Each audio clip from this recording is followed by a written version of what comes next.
प्यारे बच्चों, एक बार फिर से आपका स्वागत है केपी सिंह हिंदी क्लासेस में। मैं केपी सिंह आज आपके लिए लाया हूँ कक्षा 12 में हिंदी विषय के अंतर्गत संस्कृत खंड के पाठ 4 ऋतु वर्णनम, ऋतुओं का वर्णन।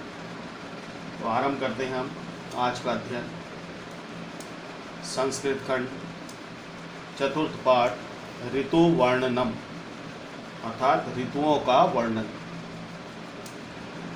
तो इसमें पहली ऋतु है वर्षा ऋतु। ये श्लोक है, ध्यान से देखें आप इन्हें।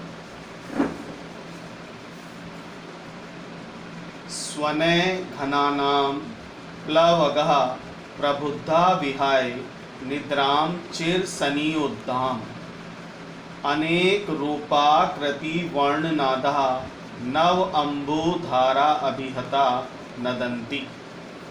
स्वने, स्वने का अर्थ है गर्जना या ध्वनि।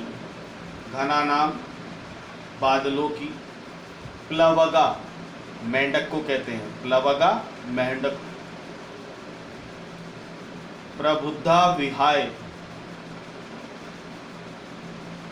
निद्राम चिर सनियुद्धाम का अर्थ है बहुत समय से रुकी हुई निद्रा को विहाय त्याग कर प्रबुद्धा जागे हुए। अनेक रूप आकृति वर्ण नादा, इसका अर्थ है अनेक रूप आकृति वर्ण और स्वर वाले। नव अम्बुधारा अभिहता, नव नवीन, अम्बुधारा, अम्बु कहते हैं जल को, तो नवीन जलधारा अभिहता से प्रताड़ित होकर, नवीन जलधारा से प्रताड़ित होकर नदंती बोल रहे। ये वर्षा ऋतु की बात है, उसका ये पहला श्लोक है। तो स्वने स्वने घनानां प्लवगः प्रबुद्धा विहाय निद्रां चिरसनियुद्धाम् चिरसनियुद्धाम् अनेक रूप आकृति वर्ण नादा नव अम्बुधारा अभिहता नदन्ति। अनेक रूप आकृति वर्ण और नादा स्वर वाले, अनेक रूप आकृति वर्ण और स्वर वाले तथा स्वने घनानाम, घनानाम बादलों की, स्वने गर्जना से, बादलों की गर्जना से, चिर सनिरुद्धाम बहुत समय तक रुकी हुई, निद्राम निद्रा को, विहाय त्याग कर, प्रबुद्धा जागे हुए, प्लवगा मेंढक, नव अम्बुधारा अभिहता नवीन जलधारा से प्रताड़ित होकर नदंती बोल रहे हैं। पुनः देख लीजिए। अनेक रूप आकृति वर्ण और स्वर वाले तथा बादलों की गर्जना से बहुत समय से रुकी हुई निद्रा को त्याग कर जागे हुए मेंढक नवीन जलधारा से प्रताड़ित होकर बोल रहे हैं। अगला देखते हैं। मता गजेंद्रा मुदिता गवेंद्रा वनेषु विक्रांत तरा मृगेंद्रा रम्या नगेंद्रा निभृता नरेंद्रा प्रकीड़ितो वारिधरे सुरेंद्रा। मता गजेंद्रा, मता का मतलब मस्त, गजेंद्रा हाथी, गज। मता गजेंद्रा हाथी मस्त हो रहे हैं। मुदिता गवेंद्रा, मुदिता का अर्थ है प्रसन्न होना और गवेंद्रा कहते हैं सांड को। मता गजेंद्रा हाथी मस्त हो रहे हैं। मुदिता गवेंद्रा सांड प्रसन्न हो रहे हैं। वनेषु विक्रांत तरा मृगेंद्रा, मृगेंद्रा का अर्थ है यहाँ पर शेर। वनेषु वनों में शेर, विक्रांत तरा अधिक विक्रमशाली या अधिक शक्तिशाली हो रहे हैं। रम्या नगेंद्रा, रम्या नगेंद्रा, नगेंद्र पर्वत को कहते हैं। रम्या सुंदर, पर्वत सुंदर हैं। पर्वत सुंदर हैं। निभृता नरेंद्रा, निभृता नरेंद्रा, निभृता का अर्थ है शांत, और नरेंद्र राजा को कहते हैं। राजा शांत हो गए हैं, राजा शांत हो गए हैं। प्रकीड़ितो, खेल रहे हैं। वारी धरे, बादलों से सुरेंद्र इंद्र, और तथा इंद्र बादलों से खेल रहे हैं। वर्षा ऋतु का श्लोक है। वर्षा ऋतु की बात हो रही है, तो जब वर्षा होती है तो वर्षा में क्या होता है? मता गजेंद्रा, हाथी मस्त हो रहे हैं। मुदिता गवेंद्रा, सांड प्रसन्न हो रहे हैं। वनेषु विक्रांतरा मृगेंद्रा, वनों में शेर अत्यधिक शक्तिशाली या विक्रमशाली हो रहे हैं। रम्या नगेंद्रा, पर्वत सुंदर है। निभृता नरेंद्रा, राजा शांत हो गए हैं। शांत इसलिए कहा गया है कि बरसात हो रही है, राजा का काम है युद्ध वगैरह करना। अब बरसात में युद्ध तो होंगे नहीं, तो इसलिए उनके पास भी कोई काम नहीं, शांत हो गए। प्रकीड़ितो वारी धरे सुरेंद्रा, और इंद्र बादलों से, तथा इंद्र बादलों के साथ खेल रहे हैं। अगला देखिए, वर्ष प्रवेगा विपुला पतंती, प्रवांति वाता समुदीर्ण वेगा, प्रनष्ट कूलहा प्रवहन्ति शीघ्रम, नद्यो जलम प्रतिपन्न मार्गः। वर्ष प्रवेगा, वर्षा की झड़ी। वर्ष प्रवेगा, वर्षा की झड़ी। विपुला, घनी। पतंती, पड़ रही है। प्रवांति वाता समुदीर्ण वेगा, वाता वायु को कहते हैं। समुदीर्ण वेगा का मतलब है तीव्र वेग से, या तीव्र वेग वाली, या प्रबल वेग वाली। प्रवांति, बहना। प्रनष्ट कूला, किनारों को तोड़कर, इसका अर्थ है प्रनष्ट कूला, किनारों को तोड़कर। और प्रवहन्ति, बह रही है। शीघ्रम, नदियों जलम, नदियों नदियाँ, शीघ्रम तेजी से। विप्रतिपन्न मार्गा का अर्थ है मार्ग बदलकर। विप्रतिपन्न मार्गा, मार्ग बदलकर। व्याख्या देख लीजिए इसकी। वर्ष प्रवेगा विपुला पतंती, वर्ष प्रवेगा, वर्षा की घनी झड़ी। विपुला, घनी, वर्षा की झड़ी और घनी, वर्षा की घनी झड़ी। पतंती, पड़ रही है। प्रवांति वाता समुदीर्ण वेगा, तेज वायु या तीव्र वेग वाली वायु बह रही है। प्रनष्ट कूला प्रवहन्ति शीघ्रम, नदियों जलम विप्रतिपन्न मार्गा, किनारों को तोड़कर। प्रनष्ट कूला, किनारों को तोड़कर। विप्रतिपन्न मार्गा, और मार्ग बदलकर। नदियों, नदियाँ। शीघ्रम, तेजी से। जलम, जल। प्रवहन्ति, बहा रही है।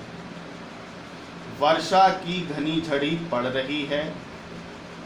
तीव्र वेग वाली वायु बह रही है। किनारों को तोड़कर और मार्ग बदलकर नदियां तेजी से जल बहा रही। अगला देखिए, घन उपगूढ़म गगनम न तारा न भास्करो दर्शनम अभ्युपैति। दर्शनम अभ्युपैति, दर्शनम अभ्युपैति, दिखाई दे रहा है। इसका अर्थ है दिखाई दे रहा है। भास्कर सूर्य को कहते हैं। तारा, तारा है। गगनम, आकाश।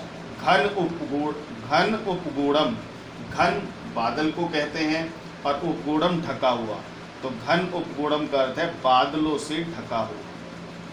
नवै जलोघे धरणी, नवै जलोघे धरणी, नवै नवीन, जलोघे कहते हैं बाढ़ से। धरणी पृथ्वी है।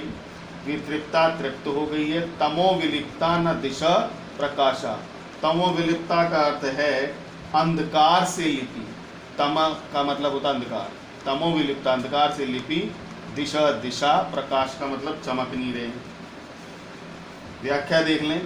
घन उपगूढ़म गगनम, आकाश बादलों से ढका है। घन मैंने बादल, उपगूढ़म ढका हुआ। गगनम, आकाश। आकाश बादलों से ढका है। अतएव ना तारा ना भास्करो, ना तारे और ना ही सूर्य दर्शनम अभ्युपैति, दिखाई दे रहे हैं। आकाश बादलों से ढका है, इसीलिए रात में ना तारे और दिन में ना सूर्य दिखाई दे रहा। ये सूर्य और दिन और रात आप अपने पास से लिख सकते हैं ब्रैकेट में। वरना सीधा से जो यहाँ है उसका अर्थ तो यही है कि आकाश बादलों से ढका है, अतएव ना तारे और ना सूर्य दर्शनम अभ्युपैति दिखाई दे रहे। नवे जलोगे धरणी, नवे जलोगे धरणी, धरणी पृथ्वी, पृथ्वी नवे जलोगे नई जल की बाढ़ से, पृथ्वी नए जल की बाढ़ से वितृप्ता तृप्त हो गई है। तमो विलिप्ता न दिशा प्रकाशा, अंधकार से लिपि दिशाएं चमक नहीं रही है। जब बरसात ही हो रखी है, हो रही है, वर्षा का मौसम है, तो उसमें क्या होता है, आकाश बादलों से ढका ही रहता है, इसलिए ना तो दिन में तारे दिखाई देंगे आपको, वो रात में तारे दिखाई देंगे, और ना ही दिन में आपको सूर्य दिखाई देगा। और पृथ्वी जो है वो नवीन जल की बाढ़ से तृप्त हो गई, बहुत बारिश होती है तो पृथ्वी भी तृप्त हो गई, और अंधकार से लिपि दिशाएं चमक नहीं रही, दिशाओं का पता नहीं लग रहा क्योंकि बादलों से ढका हुआ है तो अंधेरा है। अगला देखिए, महांती कुटानी मही धराणाम धारा विधोतान्यधिकम विभांति महाप्रमाणे विपुले प्रपाते मुक्ता कला पैरेव लंब माने। महांती ऊंची, कुटानी चोटियां, मही धराणाम पर्वतों की, धारा विधोतान्यधिकम वर्षा की जलधारा से धुली हुई, विभांति सुशोभित हो रही हैं, महाप्रमाणे विपुले, महाप्रमाणे विपुले, विपुले का कोई विशाल, प्रपाते झरनों, प्रपाते झरनों से, मुक्ता कला पैरे मोतियों के विशाल हार, मुक्ता कला पैरे मोतियों के विशाल हार, लंब माने लटकते हुए। अर्थ देख लीजिए, धारा विधोतान्यधिकम वर्षा की जलधारा से धुली हुई, मही धराणाम पर्वतों की, महांती कुटानी ऊंची ऊंची चोटियां, लंब माने लटकते हुए, मुक्ता कला पैरे मोतियों के विशाल हारों के समान, अर्थात प्रपाते विपुले प्रपाते बड़े बड़े झरनों से अत्यधिक विभांति सुशोभित हो रहे हैं। वर्षा की, पुनः देखें, वर्षा की जलधारा से धुली हुई पर्वतों की ऊंची ऊंची चोटियां लटकते हुए मोतियों के विशाल हारों के समान, अर्थात प्रपाते बड़े बड़े झरनों से अत्यधिक सुशोभित हो रही है। ये थी बच्चों एक ऋतु, ऋतुओं का वर्णन, एक ऋतु खत्म हो गई। अब ये दूसरी ऋतु है हेमंत ऋतु। कुछ श्लोक इसके हैं। हेमंत सर्दी का मौसम होता है, उसको हेमंत ऋतु कहते हैं।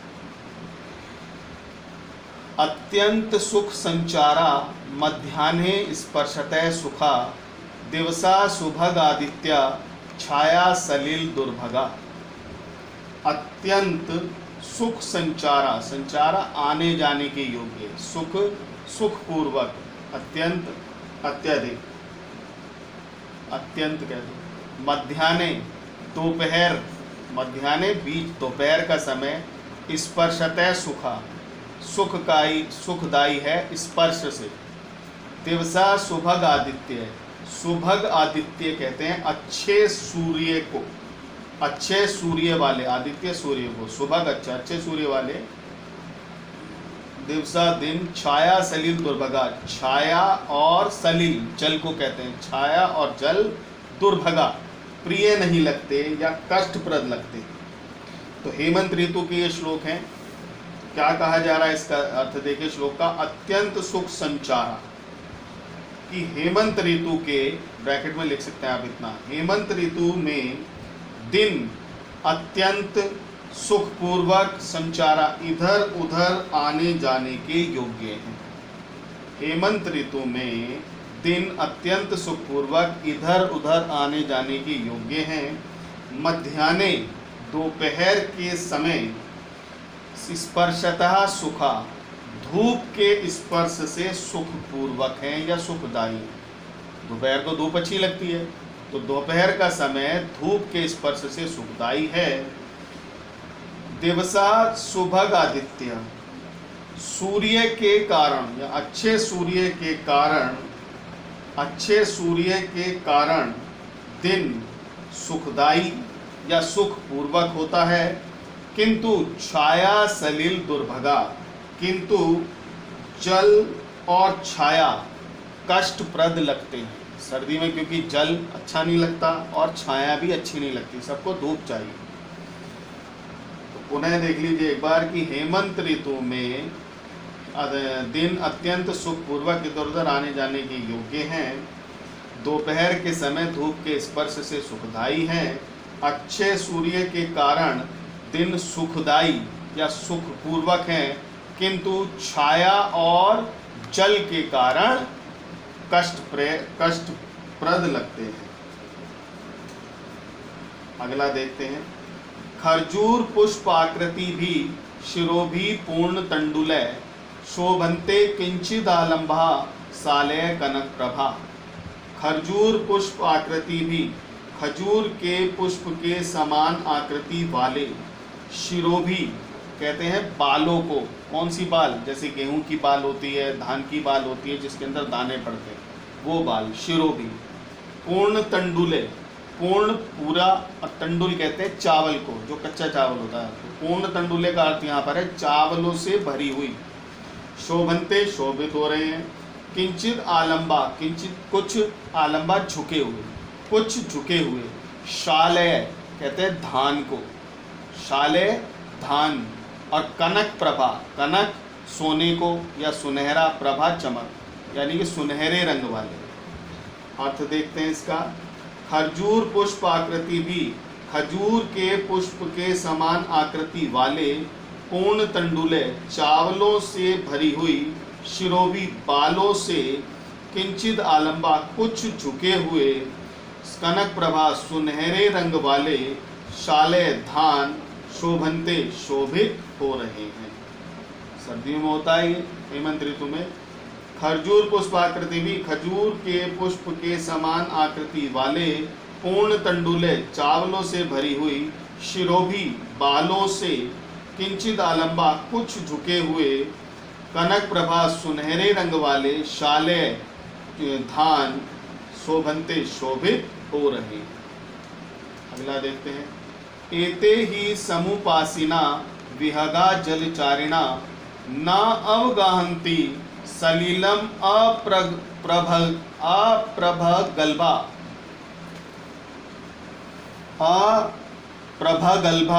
इव आहवम।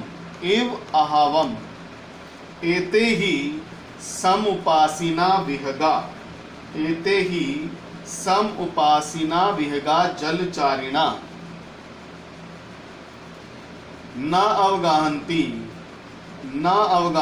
सलिलम अप्रभल्गा इव आवम।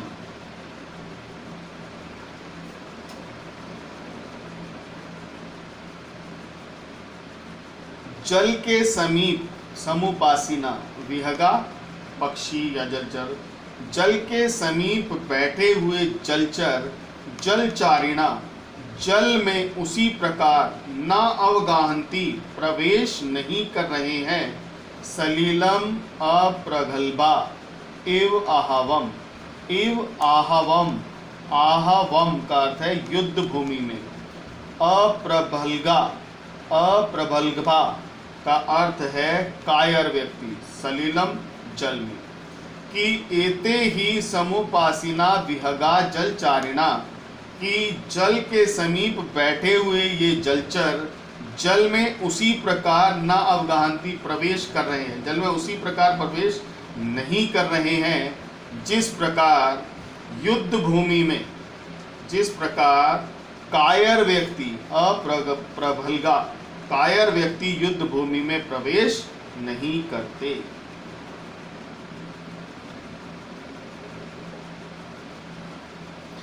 पुनः देख लें। एते ही समुपासिना विहगा जलचारिणा, कि जल के समीप बैठे हुए, सम उपासिना समीप बैठे हुए, जल के समीप बैठे हुए जलचर जल में उसी प्रकार प्रवेश नहीं कर रहे जिस प्रकार कायर व्यक्ति युद्ध भूमि में प्रवेश नहीं करता। अवश्याय तमह नद्दा, अवश्याय तमह नद्दा, अवश्याय तमह नद्दा, निहार तमसा आवृता, निहार।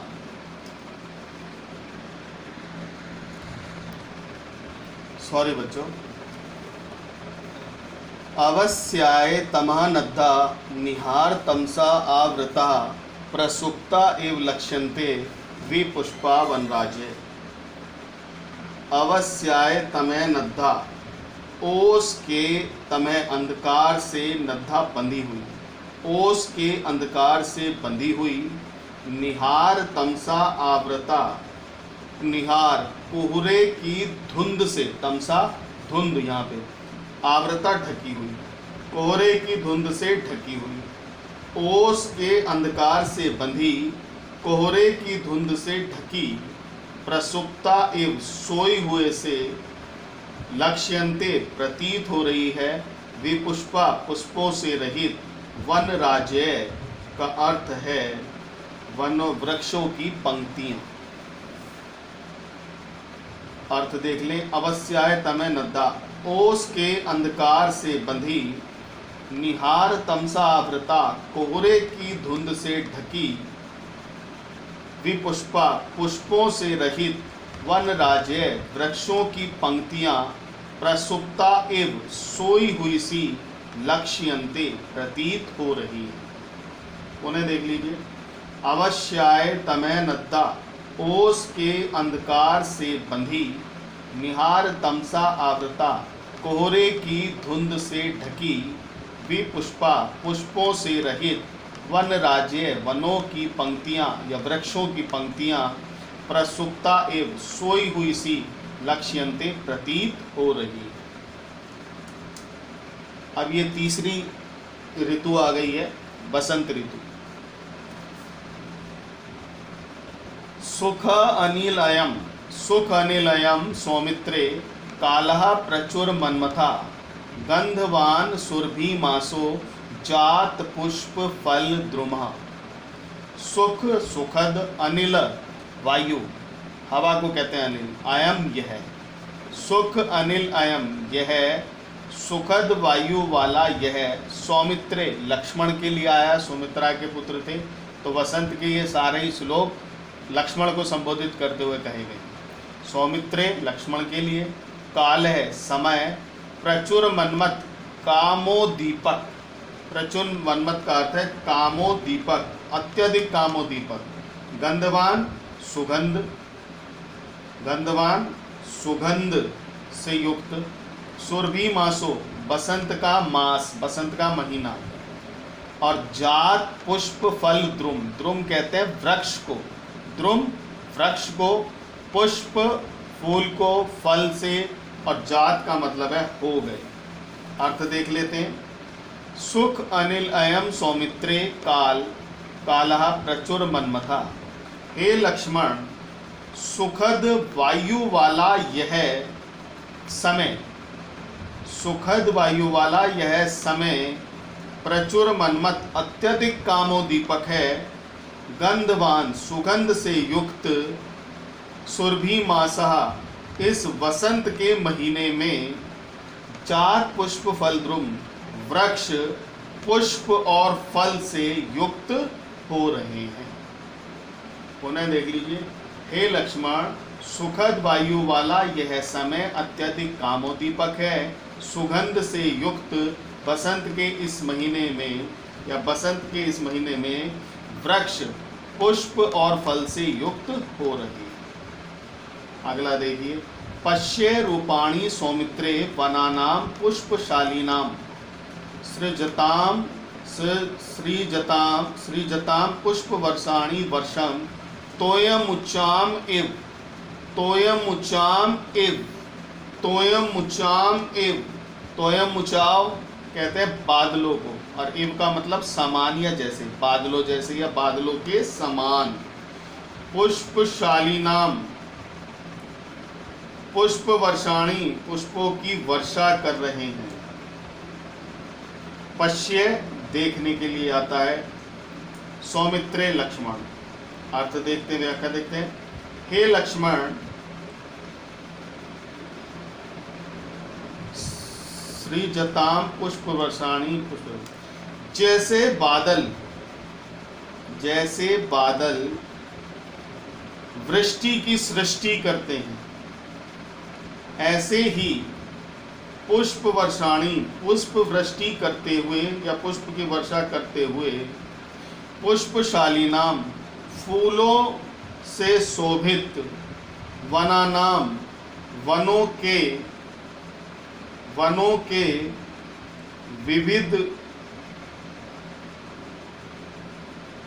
विविध रूपाणी, रूपों को पश्य, देखो।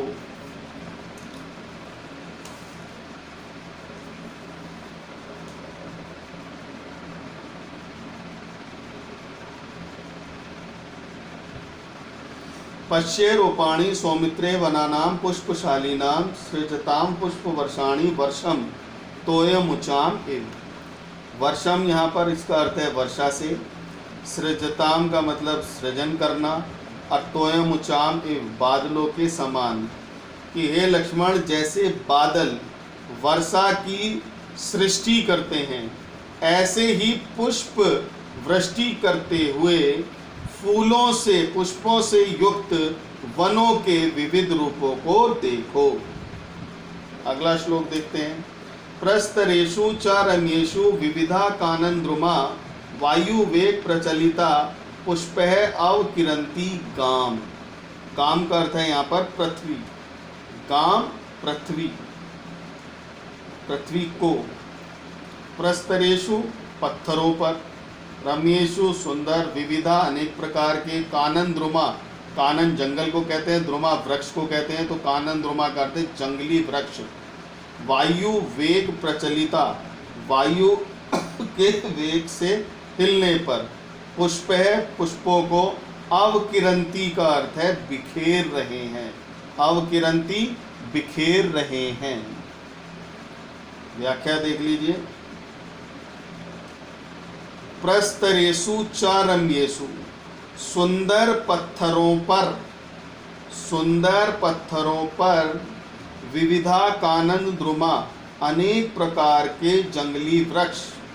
सुंदर पत्थरों पर अनेक प्रकार के जंगली वृक्ष वायु के वेग से हिलने पर, वायु वेग प्रचलिता, वायु के वेग से हिलने पर, पुष्प है, पुष्पों को अवकिरंती बिखेर रही है, काम पृथ्वी पर। वायु के वेग से हिलने पर पृथ्वी पर फूलों को बिखेर रहे हैं। सुंदर पत्थरों पर अनेक प्रकार के जंगली वृक्ष वायु के वेग से हिलने पर पृथ्वी पर पुष्पों को बिखेर रहे हैं। अगला देखें। अमी पवन विक्षिप्ता विनदन्ती एव पादपा षट्पदे अनुपूजद भी वनेषु मदगंधिषु। पवन विक्षिप्ता का अर्थ भी है वायु के द्वारा हिलाए गए। विनदंती एव बोल से रहे हैं। पादपा वृक्ष के लिए आया है, फिर पादप वृक्ष को कहते हैं। षट्पदे अनुपूजद भी, षट्पदे अनुपूजद भी, षट्पदे अनुपूजद भी, गूंजते हुए, षट्पद कहते हैं भौरों को, अनुपूजद भी गूंजते हुए भौरों के समान या गूंजते हुए भौरों से, वनेषु वनों में, और मदगंधिषु मोहक सुगंध वाले। व्याख्या देखें। अमी पवन विक्षिप्ता, वायु के द्वारा हिलाए गए। अमी पादपा, ये वृक्ष, मदगंधिषु वनेषु, मोहक सुगंध वाले वनों में, षट्पदे अनुपूजद भी, गूंजते हुए भौरों के समान, विनदन्ति इव, मानो बोल से रहे हो। पुनः देख लीजिए, पवन विक्षिपता, वायु के द्वारा हिलाए गए, पादपा ये वृक्ष, मदगंधेषु मोहक गंध वाले या मोहक सुगंध वाले, वनेषु वनों में, षटपदय अनुपूजत भी, षटपदय अनुपूजत भी, गूंजते हुए भौरों के समान, मानो विनदन्ति इव, बोल से रहे हो। अगला देखिए, सुपुष्पितांस्तु पश्येतान कर्णिकारान समन्ततः, हाटक प्रति संच्छन्नान नरान पीतांबरान इव। सुपुष्पितांस्तु, पश्येतान देखो, सुपुष्पितांस्तु का मतलब भली भांति पुष्पित, पश्येतान देखो, कर्णिकारान कनेर के वृक्षों को, समन्तता सब ओर से, हाटक प्रति संच्छन्नान स्वर्ण आभूषणों से ढके, नरान मनुष्य, पीतांबरान एव, पीतांबरों के समान या पीतांबर या पीला वस्त्र धारण किए हुए के समान। अर्थ देख लेते हैं। सुपुष्पितांस्तु पश्येतान कर्णिकारान समन्तता, हाटक प्रति संच्छन्नान नरान पीतांबरान एव। तो यहीं से देखेंगे, हाटक प्रति संच्छन्नान, स्वर्ण आभूषणों से ढके, पीतांबरान एव, पीतांबर धारण किए हुए, नरान लोगों या मनुष्यों की तरह, सुपुष्पितांस्तु भली भांति पुष्पित, कर्णिकारान इन कनेर के वृक्षों को, समन्तता सब ओर से, पश्येतान देखो।